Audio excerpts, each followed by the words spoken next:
दोस्तों नमस्कार, मैं हूं आलोक पाठक और आप देख रहे हैं खबर दस्तक। वाराणसी लगातार खबरों में बना हुआ है और फिर बना हुआ है मणिकर्णिका घाट का। मणिकर्णिका घाट बड़ा चर्चा में है। मणिकर्णिका घाट की चर्चा इसलिए हो रही है कि बनारस का ये बहुत एक तरह से तीर्थ स्थल है। मैं जब तीर्थ स्थल कहूंगा तो लोगों को ऐतराज होगा, लेकिन बनारस का महाश्मशान घाट इसको कहते हैं।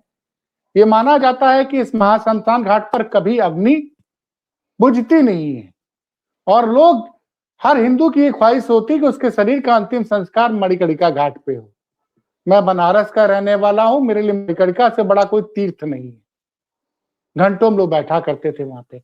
इधर बीच खबरें आई कि मणिकर्णिका घाट पर कुछ सुंदरीकरण या विस्तारीकरण कुछ हो रहा है। उसमें ये खबर आई कि कुछ ऐतिहासिक मंदिर, वहां पे एक मणि थी अहिल्या, और उस मणि में महारानी अहिल्या देवी की मूर्ति थी, शंकर भगवान की मूर्ति थी। ये खबरें आई कि वो सब टूट गया है। उस पर कांग्रेस ने तमाम प्रेस कॉन्फ्रेंस वगैरह की, अजय राय जी ने, प्रदेश अध्यक्ष ने किया, उसके बाद प्रियंका गांधी जी ने इस मुद्दे को उठाया। आज योगी जी बनारस पहुंचे और कह रहे हैं कि कांग्रेस झूठ बोल रही है। तो इस मुद्दे पर हमने बात करने के लिए अपने साथ जोड़ा है बनारस के वरिष्ठ कांग्रेसी नेता अनिल श्रीवास्तव जी को। अनिल श्रीवास्तव जी बनारस की जो विश्व प्रसिद्ध यूनिवर्सिटी है बीएचयू, उसके छात्र संघ के अध्यक्ष भी रह चुके हैं और राजीव गांधी के जमाने से कांग्रेस से जुड़े हुए हैं। मैं राजीव गांधी का जिक्र इसलिए कर रहा हूं कि बनारस में गंगा को प्रदूषण मुक्त करने की शुरुआत जिस कांग्रेस ने शुरू की थी, उस कांग्रेस को योगी जी सनातन विरोधी और धर्म विरोधी बता रहे हैं। इसलिए दर्शकों को बताना जरूरी है। अनिल जी, ये जो आरोप लग रहे हैं आप लोग के ऊपर, इस पर आपका क्या कहना है? क्या सच्चाई है मणिकर्णिका घाट की? पहले ये तो बताइए दर्शकों को। देखिए, सच्चाई ये है कि अहिल्याबाई होलकर ने 1795 वगैरह के आसपास उन्होंने मणिकर्णिका घाट का और काशी विश्वनाथ का जीर्णोद्धार करवाया था और उनका मंदिर था और भगवान शिव को गोद में लेके उनकी शिवलिंग को वो एक बैठी हुई थी, उनका एक मंदिर था और उसके अलावा और भी उनकी मूर्तियां थी और उसको तोड़ दिया है इन्होंने। और बेरहमी से तोड़ने के बाद अब निर्लज्जता पूर्वक कह रहे हैं कि कांग्रेस के लोग एआई से दिखा रहे हैं। पूरी दुनिया जिसको देख रही है उसको आप कह रहे हैं कि छुपा रहे हैं, हम एआई से दिखा रहे हैं। कोई भी जाके नंगी आंख से देख सकता है। आज कांग्रेस का एक डेलीगेशन उस सच्चाई को देखने और दिखाने के लिए गया, उनको रास्ते में ही पकड़ के बंद कर दिया गया। अभी वो लोग थाने में बंद है। तो ये लोग झूठे लोग हैं, झूठ बोलते हैं और जनता को बरगलाने की कोशिश करते हैं। और अहिल्याबाई होलकर के परिवार के लोग, उनका जो ट्रस्ट है, उनके लोग आके काशी में प्रवास कर रहे हैं और वो बहुत नाराज है। और इसका सबसे पहले जो लोगों ने विरोध शुरू किया वो पाल समाज के लोग, जो पाल समाज के लोग घाट पे जाकर उसको दिखाकर विरोध किए। उसको ये बोल रहे कि कांग्रेस को लोग एआई से दिखा रहे हैं। तो ये सरासर झूठ बोल रहे हैं। अपना जो पाप है उसको छुपाने की कोशिश कर रहे हैं। ये इतिहास को मिटाने की कोशिश मोदी जी, योगी जी कर रहे हैं। काशी में जो अहिल्याबाई होलकर का नामो निशान था उसको मिटाने की कोशिश कर रहे हैं और उसके पीछे मंशा यही है कि आने वाले दिनों में लोग ये समझे कि इसका जीर्णोद्धार केवल मोदी जी ने और योगी जी ने किया। यही है सच्चाई। लेकिन सवाल ये है कि आप कह रहे हैं कि आप लोगों को मिलने नहीं दिया जा रहा है, वो कह रहे हैं कि एआई से वीडियो बनाया जा रहा है। एक बात और भी हुई थी अनिल भैया, जब बनारस में विश्वनाथ मंदिर का जीर्ण मतलब ये लोग कॉरिडोर बना रहे थे, तब भी स्थानीय स्तर पे बड़ा विरोध हुआ और उसके बावजूद भी ये लोग चुनाव जीत गए 2022 में। 2024 में जरूर मोदी जी की मार्जिन कम हुई, 5 घंटे पीछे रहे, फिर जीत गए। तो उनको तो लग रहा है कि वो जो विकास कर रहे हैं उनको वो वोट मिल रहा है तभी वो किए जा रहे हैं। आप कह रहे हैं कि वो चाहते हैं कि बनारस में जो भी काम हो उसके लिए श्रेय सिर्फ नरेंद्र मोदी को दिया जाए। तो ये कैसे संभव है? बनारस को तो दुनिया का सबसे प्राचीन शहर माना जाता है। तो प्राचीन शहर उसी प्राचीनता को नष्ट कर रहे हैं मोदी जी। मोदी जी काशी में आके काशी का विकास नहीं विनाश कर रहे हैं। काशी आप जानते हैं गलियों का शहर है। इन गलियों को देखने के लिए लोग आते थे और इसकी प्राचीनता को नष्ट किया जा रहा है।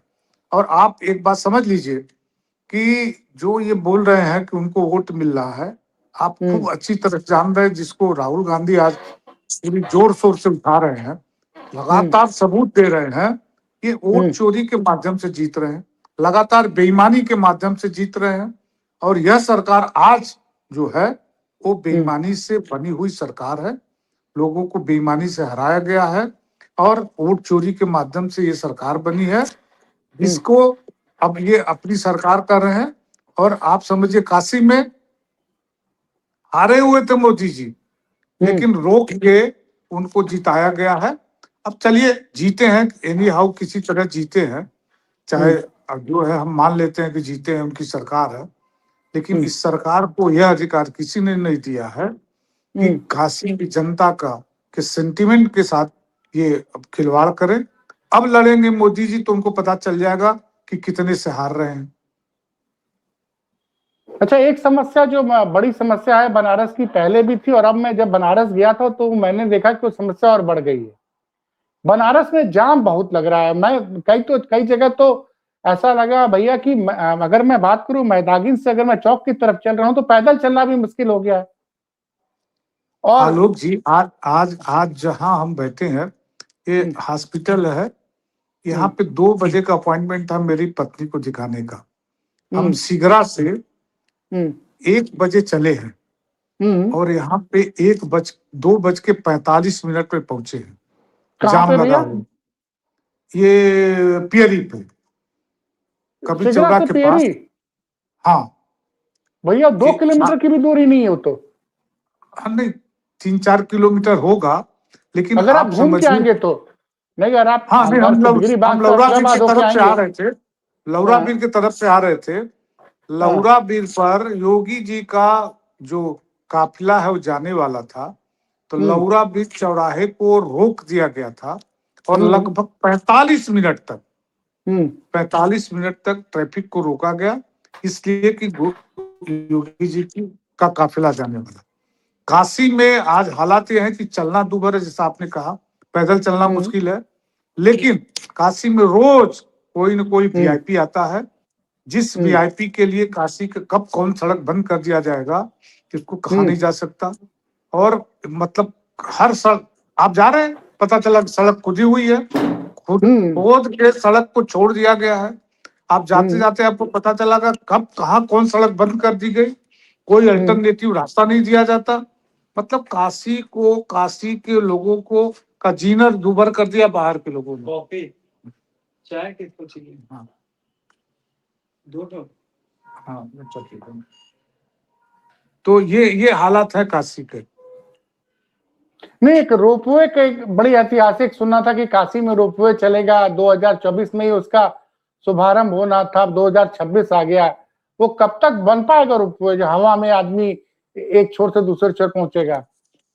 रोपवे बन गया है जैसा कि वो कह रहे हैं, लेकिन एक दिन वीडियो घूम रहा था कि वो ऐसा झूले की तरह ऊपर नीचे झूल रहा था, फिर उसको रोक दिया गया।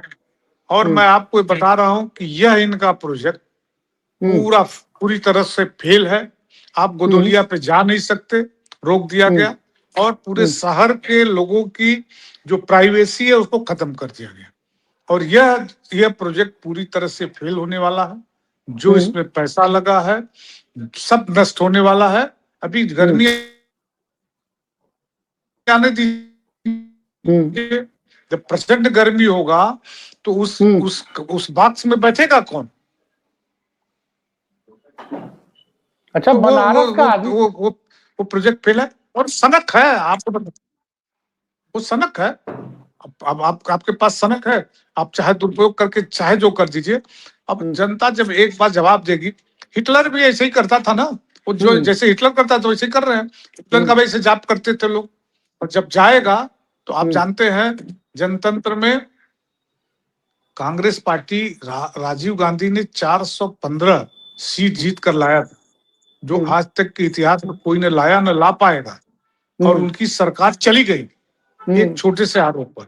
और अब देश की जनता का समझ में नहीं आ रहा कि मिजाज क्या है, लेकिन जब मिजाज बदलेगा तो आप देखिएगा कि क्या क्या हालात हो रहे हैं अगल बगल के देश में। जो जैन जी है वो लोग क्या कर रहे हैं देखिएगा।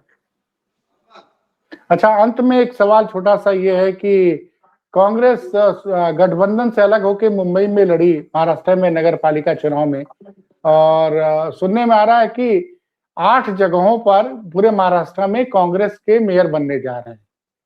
तो क्या इसी तरह से उत्तर प्रदेश में भी आप लोग गठबंधन के साथ लड़ेंगे या गठबंधन से अलग होकर लड़ेंगे? क्योंकि महाराष्ट्र में नतीजे तो महापालिका चुनाव में अच्छे दिखाई दे रहे हैं, आप अलग लड़े लेकिन आपका रिजल्ट ठीक ठाक रहा। देखिए, ये फैसला तो ऊपर हाईकमान लेगा और जब वक्त आएगा तब लेंगे। अब संभावना तो गठबंधन की ज्यादा लगती है, क्योंकि गठबंधन इनको हटाने के लिए गठबंधन बहुत आवश्यक है, वरना इनको बेईमानी करने का अवसर ज्यादा मिलेगा। तो लेकिन अब इस पे तो हम अभी कुछ नहीं बता सकते कि क्या होगा, लेकिन अब जो होगा 27 में ये मान के चलिए कि उत्तर प्रदेश भाजपा का नहीं रहेगा और 29 में देश भाजपा का नहीं रहेगा। तो मतलब 27 में काशी से शुरुआत होगी इनको हराने की? बिल्कुल होगी। आप समझिए, काशी से आए हैं और काशी से ही इनके विनाश की शुरुआत होगी। इस समय काशी का जनमानस बहुत आंदोलित है, बहुत ज्यादा नाराजगी है लोगों को। अच्छा, कांग्रेस से कांग्रेस बनारस में क्या इतना धरना प्रदर्शन कर रही है? मैं देख रहा हूँ आपके एनएसयूआई के प्रेसिडेंट भी आ जा रहे हैं, सब लोग आ जा रहे हैं। काशी का मुद्दा था, प्रियंका गांधी ने तुरंत ट्वीट कर दिया। क्या आप लोगों ने समझ लिया कि मोदी जी को बनारस में घेर लिया जाए? अब घेरने की तो सब जगह कोशिश करते हैं हम लोग। हमारा संगठन सीजन का कार्यक्रम चल रहा था, हम लोग पूरे प्रदेश में एक साथ चला रहे हैं संगठन को मजबूत करने के लिए। पिछले दिनों हमारा संगठन जरूर कमजोर हो गया था, उसको हम मजबूत करने की कोशिश कर रहे हैं। लेकिन काशी एक सांस्कृतिक और पौराणिक नगरी है और शिक्षा का केंद्र रहा है और प्रधानमंत्री का क्षेत्र है, तो यहाँ पे हमारी एक्टिविटी कुछ ज्यादा है, इसलिए नेशनल प्रेसिडेंट लोग आते हैं, बड़े बड़े नेता भी आते हैं, इसलिए कि भाजपा के भी सारे बड़े नेता यहाँ रोज पड़े रहते हैं, तो हमारे भी आते हैं, तो एक्टिविटी इसलिए थोड़ा ज्यादा दिखती है। चलिए सर, आपने समय दिया, बहुत बहुत धन्यवाद। बहुत बहुत शुक्रिया आपका, बहुत बहुत धन्यवाद आपका। दोस्तों नमस्कार, मैं हूं आलोक पाठक और आप देख रहे हैं खबर दस्तक। वाराणसी लगातार खबरों में बना हुआ है और फिर बना हुआ है मणिकर्णिका घाट का। मणिकर्णिका घाट बड़ा चर्चा में है। मणिकर्णिका घाट की चर्चा इसलिए हो रही है कि बनारस का ये बहुत एक तरह से तीर्थ स्थल है। मैं जब तीर्थ स्थल कहूंगा तो लोगों को ऐतराज होगा, लेकिन बनारस का महाशमशान घाट इसको कहते हैं। ये माना जाता है कि इस महाशमशान घाट पर कभी अग्नि बुझती नहीं है और लोग, हर हिंदू की एक ख्वाहिश होती कि उसके शरीर का अंतिम संस्कार मणिकर्णिका घाट पे हो। मैं बनारस का रहने वाला हूं, मेरे लिए मणिकर्णिका से बड़ा कोई तीर्थ नहीं है। घंटों लोग बैठा करते थे वहां पे। इधर बीच खबरें आई कि मणिकर्णिका घाट पर कुछ सुंदरीकरण या विस्तारीकरण कुछ हो रहा है। उसमें ये खबर आई कि कुछ ऐतिहासिक मंदिर, वहां पे एक मणि थी अहिल्या, और उस मणि में महारानी अहिल्या देवी की मूर्ति थी, शंकर भगवान की मूर्ति थी। ये खबरें आई कि वो सब टूट गया है। उस पर कांग्रेस ने तमाम प्रेस कॉन्फ्रेंस वगैरह की, अजय राय जी ने, प्रदेश अध्यक्ष ने किया, उसके बाद प्रियंका गांधी जी ने इस मुद्दे को उठाया। आज योगी जी बनारस पहुंचे और कह रहे हैं कि कांग्रेस झूठ बोल रही है। तो इस मुद्दे पर हमने बात करने के लिए अपने साथ जोड़ा है बनारस के वरिष्ठ कांग्रेसी नेता अनिल श्रीवास्तव जी को। अनिल श्रीवास्तव जी बनारस की जो विश्व प्रसिद्ध यूनिवर्सिटी है बीएचयू, उसके छात्र संघ के अध्यक्ष भी रह चुके हैं और राजीव गांधी के जमाने से कांग्रेस से जुड़े हुए हैं। मैं राजीव गांधी का जिक्र इसलिए कर रहा हूं कि बनारस में गंगा को प्रदूषण मुक्त करने की शुरुआत जिस कांग्रेस ने शुरू की थी, उस कांग्रेस को योगी जी सनातन विरोधी और धर्म विरोधी बता रहे हैं, इसलिए दर्शकों को बताना जरूरी है। अनिल जी, ये जो आरोप लग रहे हैं आप लोग के ऊपर, इस पर आपका क्या कहना है? क्या सच्चाई है मणिकर्णिका घाट की? पहले ये तो बताइए दर्शकों को। देखिए, सच्चाई ये है कि अहिल्याबाई होलकर ने 1795 वगैरह के आसपास उन्होंने मणिकर्णिका घाट का और काशी विश्वनाथ का जीर्णोद्धार करवाया था। और उनका मंदिर था, और भगवान शिव को गोद में लेके उनकी शिवलिंग को वो एक बैठी हुई थी, उनका वो एक मंदिर था। और उसके अलावा और भी उनकी मूर्तियां थी, और उसको तोड़ दिया है इन्होंने। और बेरहमी से तोड़ने के बाद अब निर्लज्जता पूर्वक कह रहे हैं कि कांग्रेस के लोग एआई से दिखा रहे हैं। पूरी दुनिया जिसको देख रही है उसको आप कह रहे हैं कि छुपा रहे हैं, हम एआई से दिखा रहे हैं। कोई भी जाके नंगी आंख से देख सकता है। आज कांग्रेस का एक डेलीगेशन उस सच्चाई को देखने और दिखाने के लिए गया, उनको रास्ते में ही पकड़ के बंद कर दिया गया। अभी वो लोग थाने में बंद है। तो ये लोग झूठे लोग हैं, झूठ बोलते हैं और जनता को बरगलाने की कोशिश करते हैं।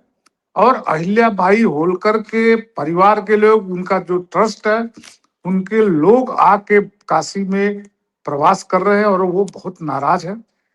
और इसका सबसे पहले जो लोगों ने विरोध शुरू किया वो पाल समाज के लोग, जो पाल समाज के लोग घाट पे जाकर उसको दिखाकर विरोध किए।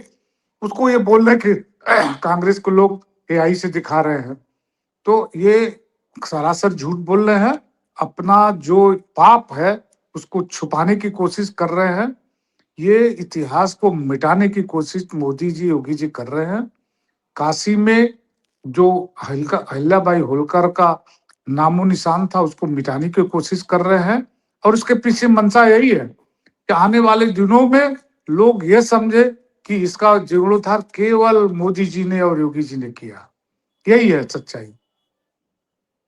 लेकिन सवाल ये है कि आप कह रहे हैं कि आप लोगों को मिलने नहीं दिया जा रहा है, वो कह रहे हैं कि एआई से वीडियो बनाया जा रहा है। एक बात और भी हुई थी अनिल भैया, जब बनारस में विश्वनाथ मंदिर का जीर्ण मतलब ये लोग कॉरिडोर बना रहे थे, तभी स्थानीय स्तर पे बड़ा विरोध हुआ। और उसके बावजूद भी ये लोग चुनाव जीत गए 2022 में।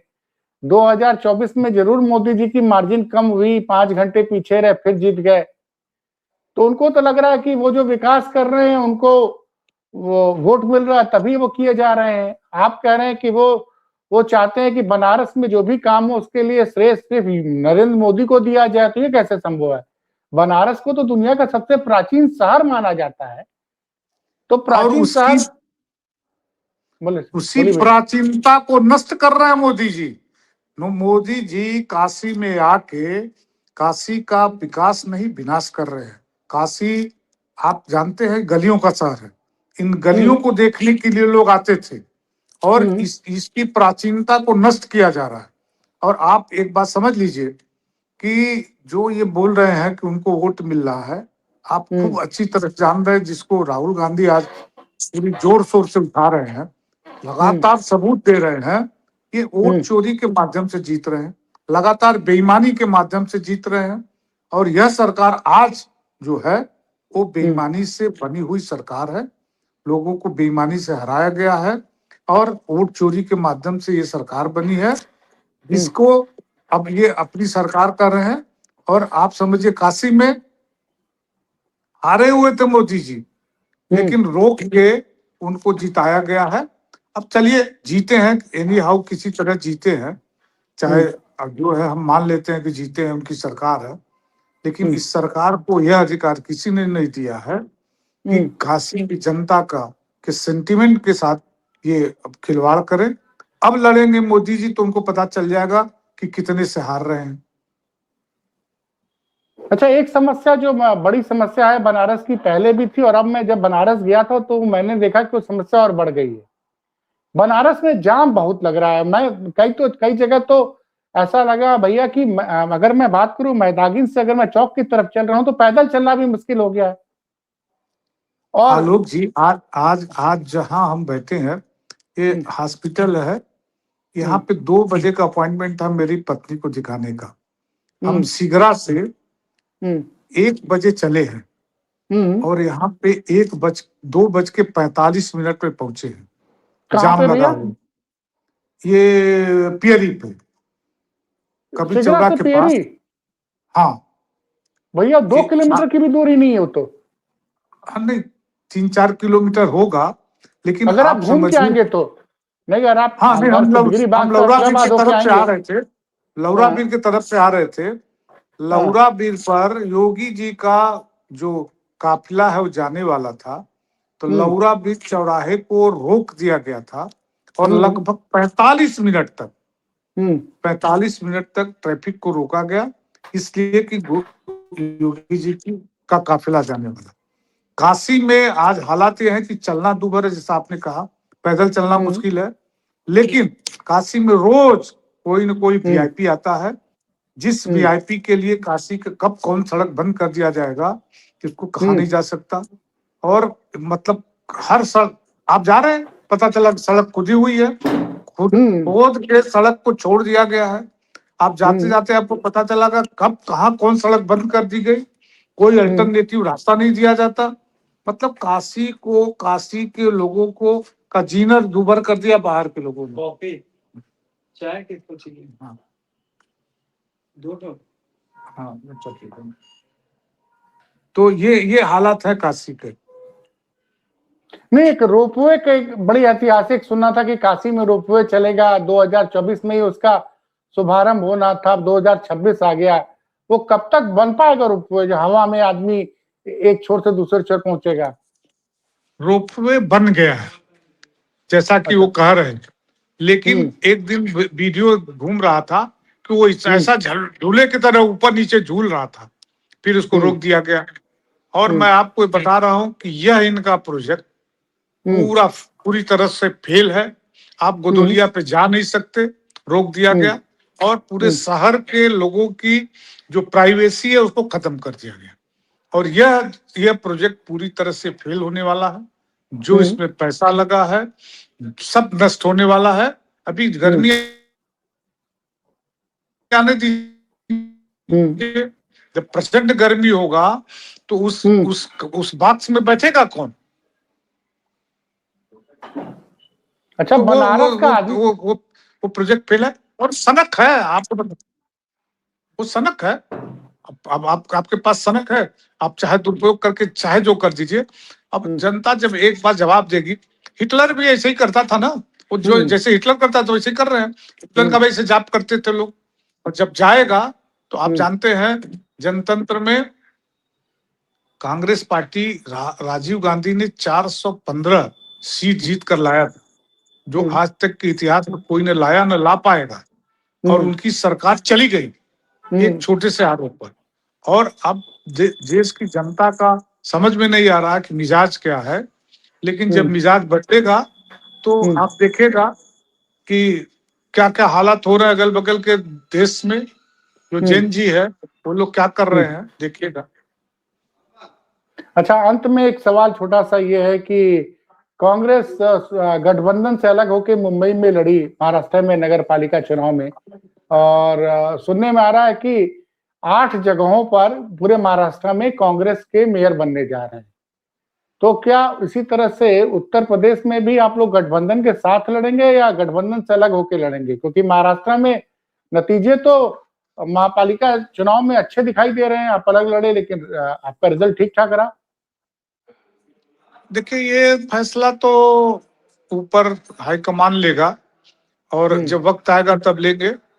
अब संभावना तो गठबंधन की ज्यादा लगती है, क्योंकि गठबंधन इनको हटाने के लिए गठबंधन बहुत आवश्यक है, वरना इनको बेईमानी करने का अवसर ज्यादा मिलेगा। तो लेकिन अब इस पे तो हम अभी कुछ नहीं बता सकते कि क्या होगा। लेकिन अब जो होगा 27 में ये मान के चलिए कि उत्तर प्रदेश भाजपा का नहीं रहेगा, और 29 में देश भाजपा का नहीं रहेगा। तो मतलब 27 में काशी से शुरुआत होगी इनको हराने की? बिल्कुल होगी। आप समझिए, काशी से आए हैं और काशी से ही इनके विनाश की शुरुआत होगी। इस समय काशी का जनमानस बहुत आंदोलित है, बहुत ज्यादा नाराजगी है लोगों को। अच्छा, कांग्रेस से कांग्रेस बनारस में क्या इतना धरना प्रदर्शन कर रही है? मैं देख रहा हूँ आपके एनएसयूआई के प्रेसिडेंट भी आ जा रहे हैं, सब लोग आ जा रहे हैं। काशी का मुद्दा था, प्रियंका गांधी ने तुरंत ट्वीट कर दिया। क्या आप लोगों ने समझ लिया कि मोदी जी को बनारस में घेर लिया जाए? अब घेरने की तो सब जगह कोशिश करते हैं हम लोग। हमारा संगठन सीजन का कार्यक्रम चल रहा था, हम लोग पूरे प्रदेश में एक साथ चला रहे हैं संगठन को मजबूत करने के लिए। पिछले दिनों हमारा संगठन जरूर कमजोर हो गया था, उसको हम मजबूत करने की कोशिश कर रहे हैं। लेकिन काशी एक सांस्कृतिक और पौराणिक नगरी है और शिक्षा का केंद्र रहा है और प्रधानमंत्री का क्षेत्र है, तो यहाँ पे हमारी एक्टिविटी कुछ ज्यादा है, इसलिए नेशनल प्रेसिडेंट लोग आते हैं, बड़े बड़े नेता भी आते हैं, इसलिए कि भाजपा के भी सारे बड़े नेता यहाँ रोज पड़े रहते हैं, तो हमारे भी आते हैं, तो एक्टिविटी इसलिए थोड़ा ज्यादा दिखती है। चलिए सर, आपने समय दिया, बहुत बहुत धन्यवाद। बहुत बहुत शुक्रिया आपका, बहुत बहुत धन्यवाद आपका।